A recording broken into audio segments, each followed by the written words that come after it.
it's easy to be a saint with nothing on the line. You wait till you've got a serious sacrifice to make, and then you'll find out who you really are. Brothers, welcome to the Toxic Masculinity Club, or welcome back to some of you. I'm your host Yuri, and today I want to make a reaction video to a BBC piece I saw a few days ago, and it talked about the military draft in Ukraine.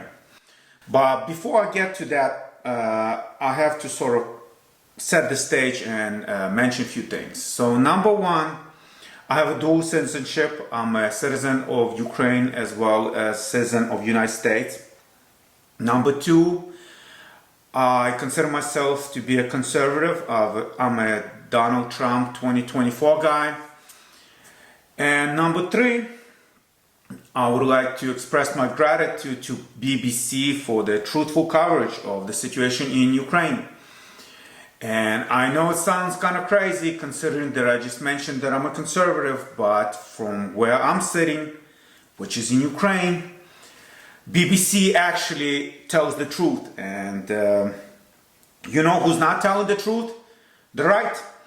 And a lot of my heroes have fallen down since this conflict started.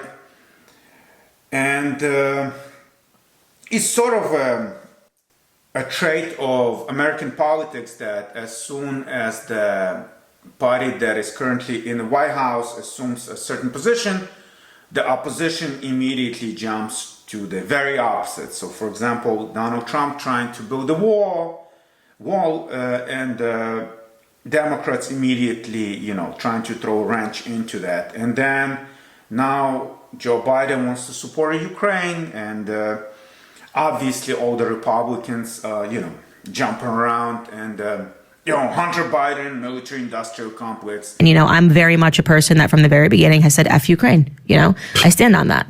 So like I said, it seems to be the trait of the American politics in general. But sometimes it does seem like there is a little more to it in certain instances. So I'll point out Tucker Carlson, a man I used to have a huge respect for. But ever since this conflict started, I have not heard him saying anything that is not the complete opposite of the truth. Kind of makes you wonder if there is something, something else going on. And obviously I don't have any proof of, that something else is going on, because if there is something else going on, these things are not done by amateurs, and I don't think anybody will be able to find anything. But just, for yourself, just be honest with yourself. And I'm sure a lot of you have seen his interview of Vladimir Putin. And it was highly praised on the right, and it was very brave of him to do it. But just think to yourself, was it really a fair interview, considering all that was going on in Russia and still going on, with the Prigozhin, Navalny, war in Ukraine, and, did he really ask about anything that we all would like to know? And I guess instead what we got was the history lesson from Vladimir Putin of some country that I'm not aware of, because it didn't sound like history of Ukraine to me. Maybe history of Wakanda or something. And so, on the right, we like to celebrate how, the demise of, mainstream news channels, and how the alternative sources of information are gonna take over and tell us the truth. But it doesn't look like it to me whatsoever. And I got my first warning, so to speak, back when I was working in the hospital in Brooklyn, New York, during COVID pandemic. And it did look very much like there was a pandemic going on, because people were dying left and right. But then if I was to turn to some red pill, channels, it was all a scam, and nothing was really going on. So it was sort of my kind of like a little warning signal. But it became even more alarming during this war in Ukraine. And this is, just to be clear, this is not me trying to try to convince you to give a fuck about Ukraine, because I lived in America for 20 years. And so when people would find out where I'm from, the following question 11 times out of 10 was, what is that like in Russia? So I understand that, you know, most of you don't give a fuck about Ukraine, but the point I'm trying to make here is that we should also be very concerned about the misinformation on our side of the political spectrum. And it's not, you know, fake news is not only on the left. And, you know, there are people that express concerns about the AI, you know, and how the fakes are going to be so realistic, we won't be able to tell the difference. Well, we're not even there yet, and you already don't know what the fuck is going on, you know, and there's really no way to know for sure if somebody's telling the truth.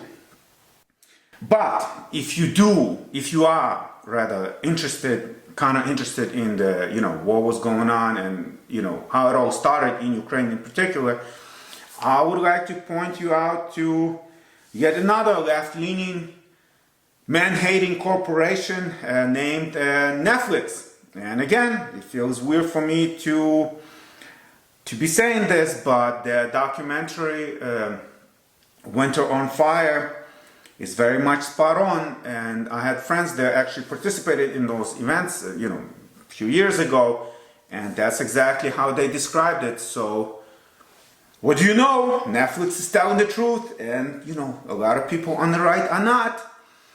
So just, you know, this is just to set the stage for the further discussion. So, but back to the BBC video. So BBC, it was basically talking about, you know, how difficulties the Ukrainian military has drafting new men, you know, into service and, you know, sending them to war.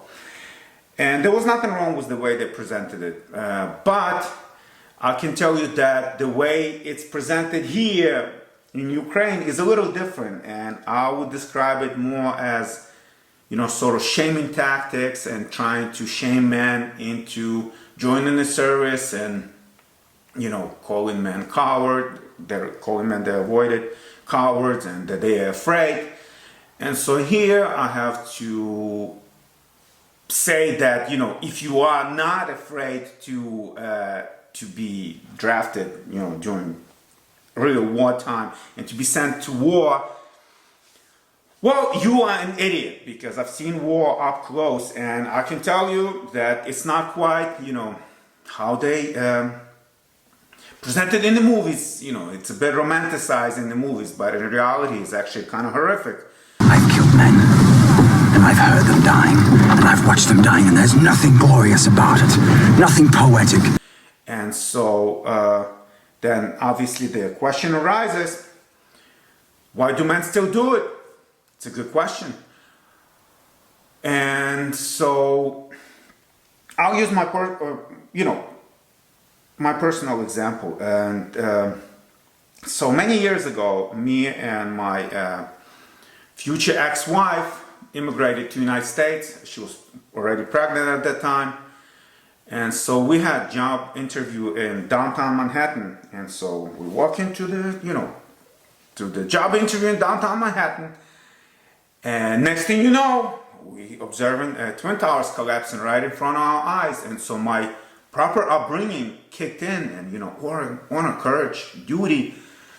And so I tried to join the military service. I did not pass the ASVAB exam on the first time because I didn't speak any English. I didn't pass it on the second time, and I think I finally passed it on the third time.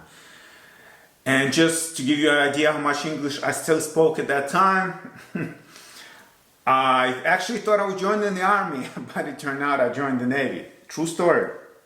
And so next thing you know, I'm in Iraq, you know, the whole 9 yards. Fast forward 20 years, I got kind of tired of being around masculine and mostly overweight American women. So I'm moving back to Ukraine. And all my friends are like, yo, what the fuck, man? Are you out of your fucking mind? Do you see that Russia's lining up their forces to invade? And, you know, I'm like, fucking idiots. Obviously, he's bluffing, right? I mean, why would the largest country by far on this fucking planet with all the resources you can imagine. Why would they invade fucking little Ukraine? This is like them, that area, you know, the eastern part, barely anything going on there. I mean, I don't think there's really any strategic significance of any of those areas. So, you know, I tell them to fuck off and I move to Ukraine.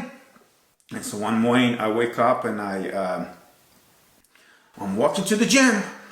And so as I'm walking, everybody's looking that way. So I turn around, I'm like, what the fuck?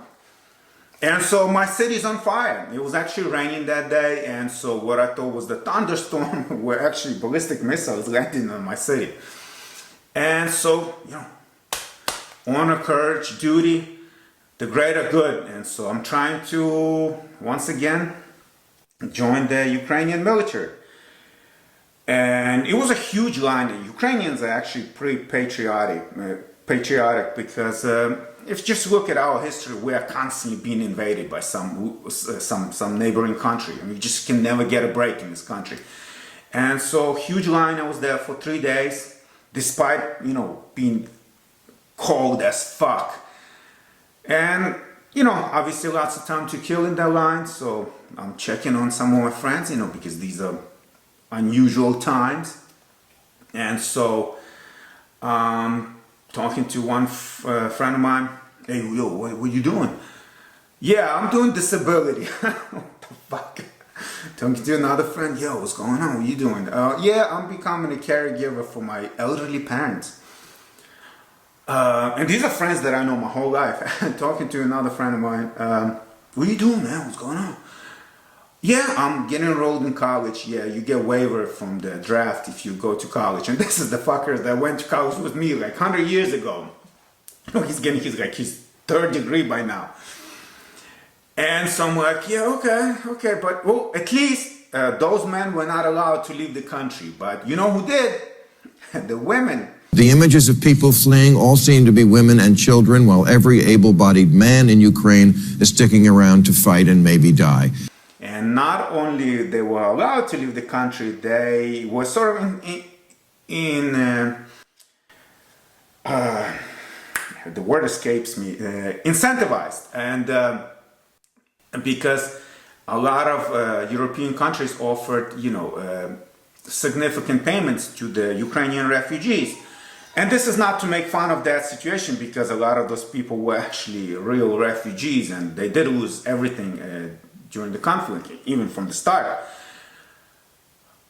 All I'm saying is that none of the people that I knew were in that situation. And so a lot of those women seem to have a very good time, you know, traveling all over Europe. The Ukrainian women can leave. You'll see them partying in Warsaw and Prague. Ukrainian men can't leave the country. They're dying in a ditch. And you know how I know? Because they were in a rush to make sure that you knew about it. And so I'm talking obviously about their Instagram, you know, pray for Ukraine, motherfucker. And I'm standing there in line and kind of like trying to fucking make sense of this shit. And it's kind of funny to think about it, but it really was a serious turning point in my life. And I actually tell people that that was the moment when I finally grew up in this life, being that serious. Because at some point the question that came up in my head was, what the fuck am I doing in this fucking line? And so I started sort of kind of considering how this shit worked out for me last time I joined the military. You know, my family fell apart.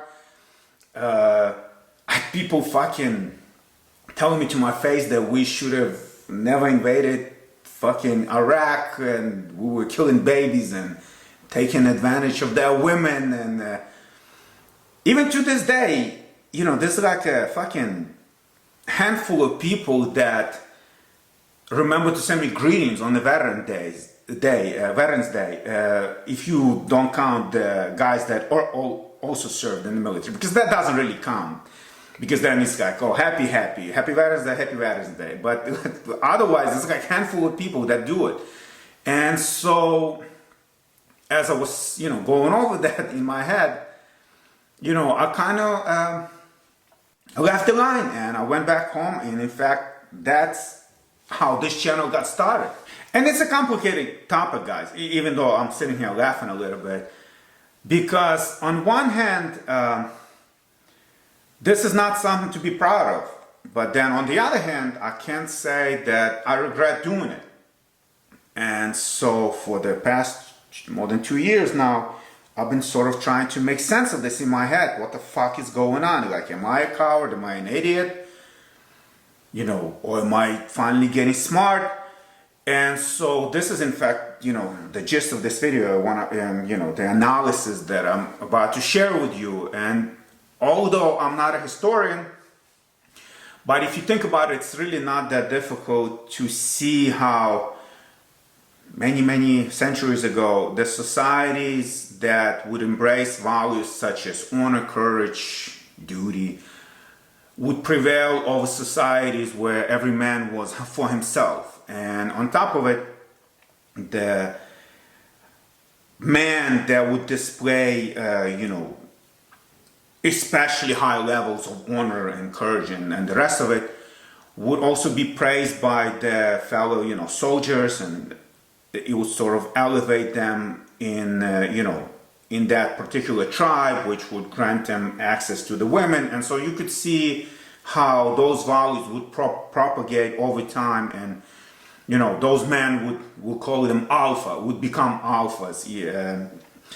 And, but I think as we got more intelligent, some of those alphas would eventually realize that, you know what, you don't actually have to lead by example and, you know, fight on the front line. You can just stay in the rear and, you know, pump your troops with the honor, courage, the greater good, and remain safe. Or even maybe, you know, stay back home and send the troops to war, and in the meantime make sure that, you know, their wives wouldn't get too lonely. And I think that's very much what is going on currently. And this is not to say that all the men that are in the military are betas, even though, you know, I can see how somebody would make that connection.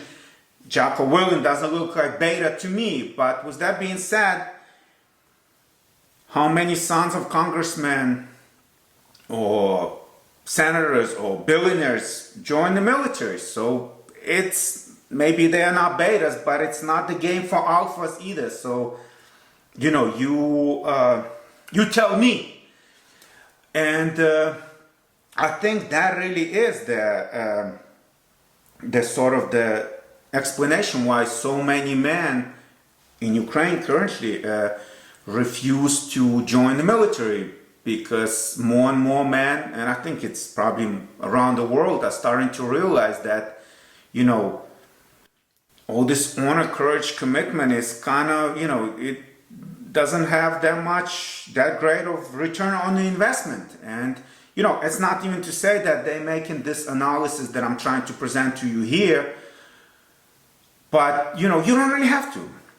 All you have to do is just walk around the city, and you will not get impression that this country is at war, because you will have women having very good time, you know, partying all over the city and not feeling guilty about it. And, you know, you would think that, you know, maybe they would cut down on partying, you know, show some solidarity, or maybe like people would be wearing black clothes, you know, to show the country's in mourning because fucking tens of thousands of boys getting ripped in pieces. And those are just official numbers on both sides.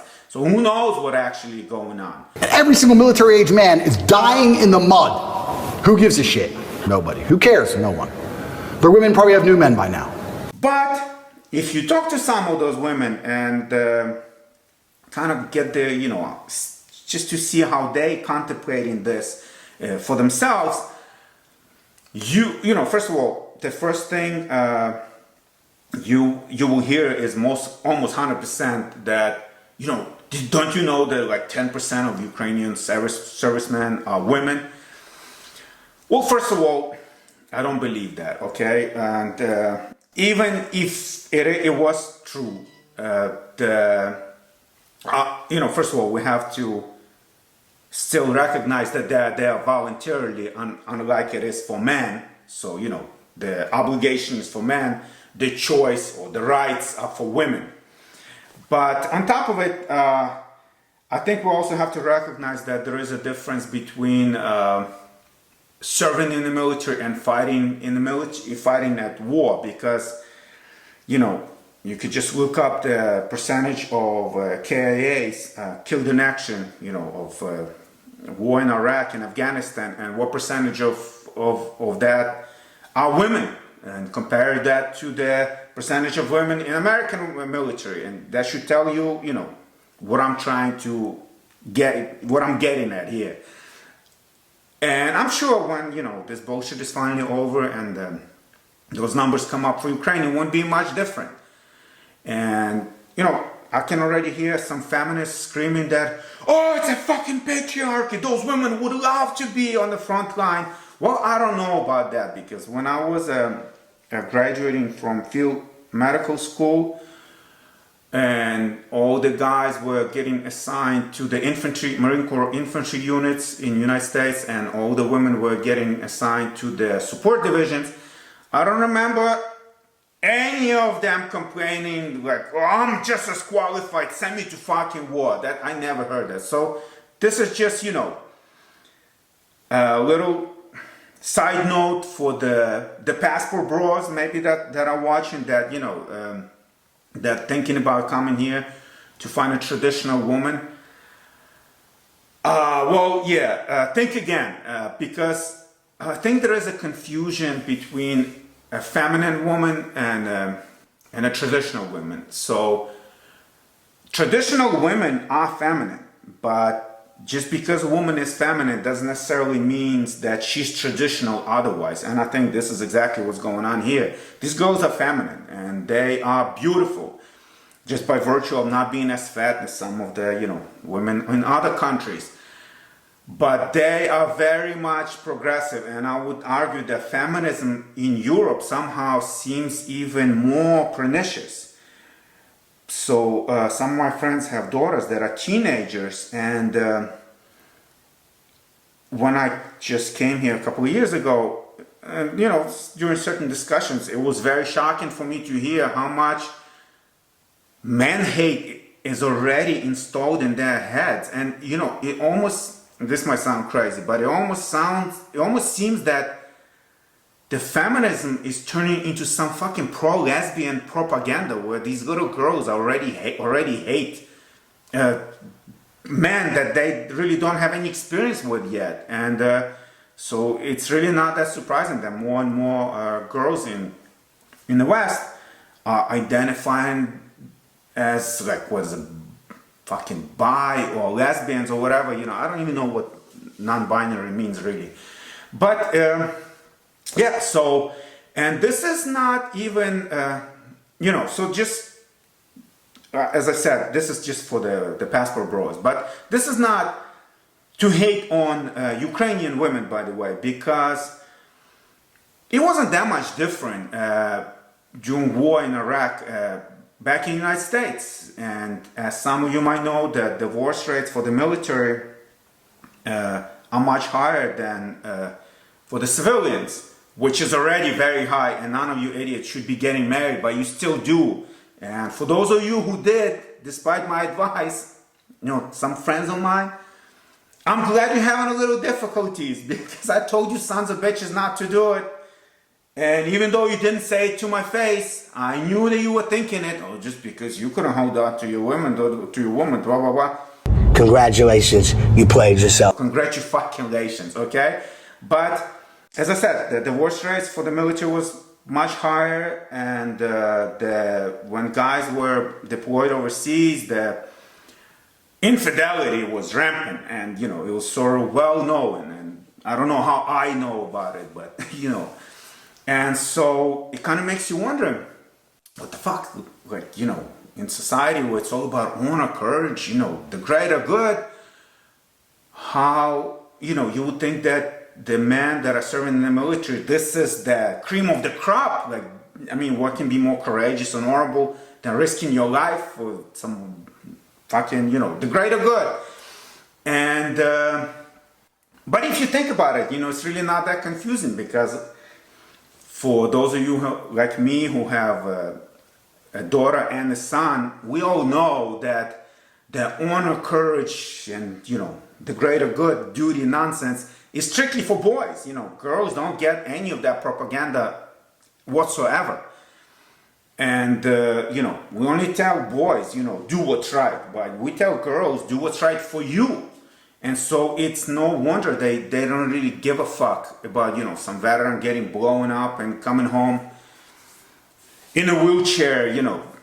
And it would be nice if he could get a hot girl taking care of him for the rest of his life. But you can't post on Instagram changing his diapers, and fuck that. They would rather line up to fuck Dan Bilzerian or Drake or whatever, so. And this is also probably why just being honorable and honest guy doesn't really work with women in dating that well, unless you have something else going for you.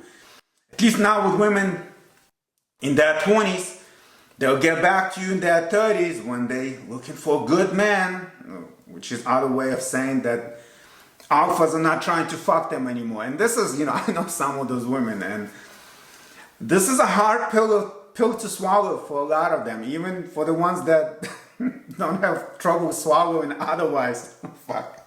I should probably not post this shit, but yeah, so that's the situation.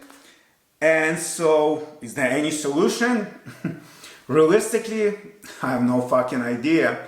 Theoretically, I would say that if we bumped up the military salaries to the level where they can match NFL or NBA, I guess, then the society would start to recognize things like honor, courage, whatever, and because the military service would become more prestigious.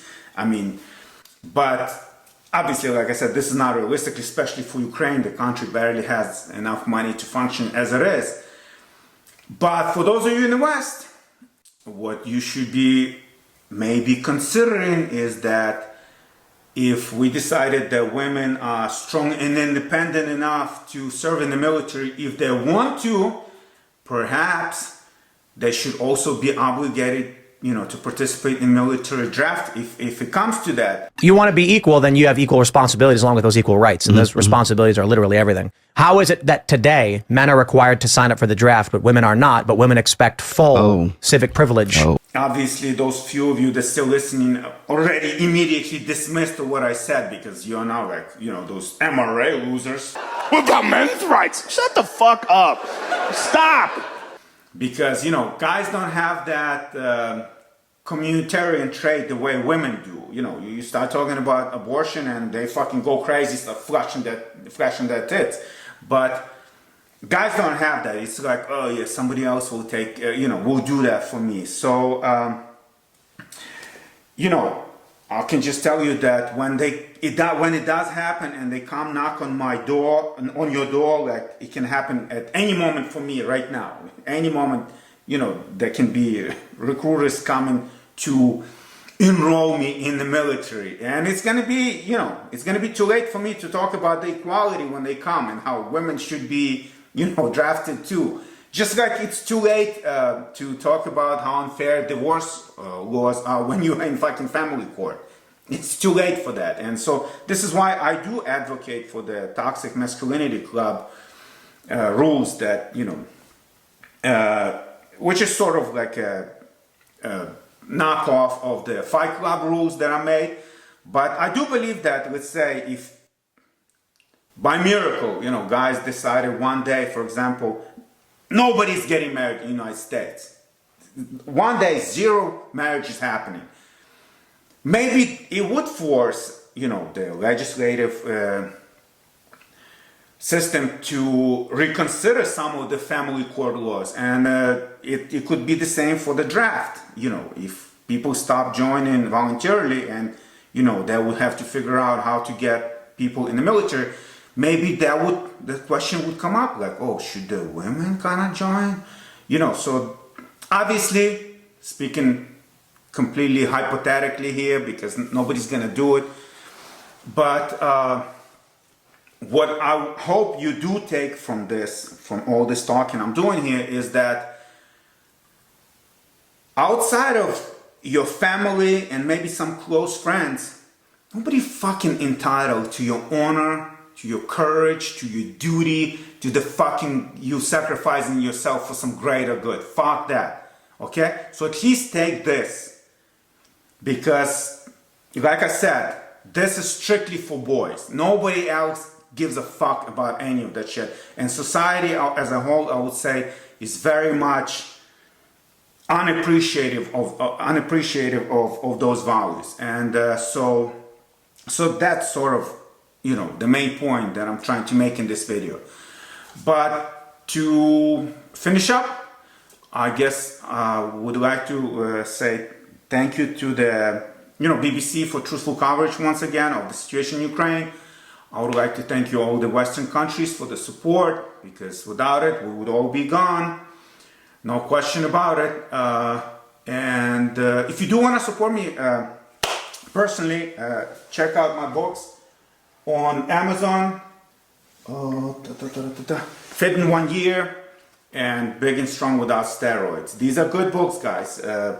You will not regret buying these books if you are, trying to get in shape. And if it does happen, you can just return them. It's fucking Amazon. You're not really risking anything. But I'm telling you, you will not regret buying these books. But otherwise, this is it. And so, Slava Ukraini!